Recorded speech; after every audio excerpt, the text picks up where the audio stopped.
Pretén invisibilitzar-se i nosaltres treballem per fer-la visible i present, pretén aïllar-nos i nosaltres treballem per estar més juntes i unides que mai.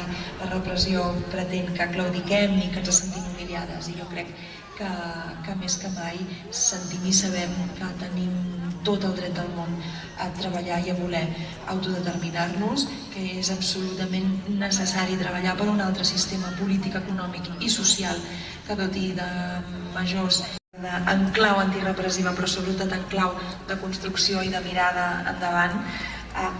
Deixeu-me acabar amb una anècdota, i és que aquest matí la casualitat ha volgut que visités la tomba de Mikhail Bakunin i a la làpida de pedra hi havia una inscripció que deia que moltes vegades s'ha de treballar i s'ha de voler l'impossible simplement per aconseguir el possible. Jo crec que nosaltres estem determinades a fer això. Allò que potser sembla impossible, jo crec que serà allò que serà un dia possible, i que podrem dir-nos que tots els esforços, que tot el patiment i que tots els maldecaps valien la pena perquè hem arribat allà on volíem arribar. I jo crec que aquest somni no ens l'ha de prendre absolutament ningú.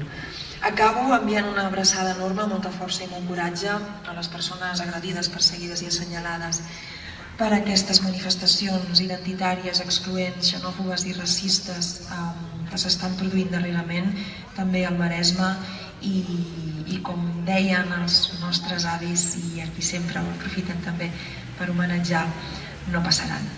Fins ben aviat.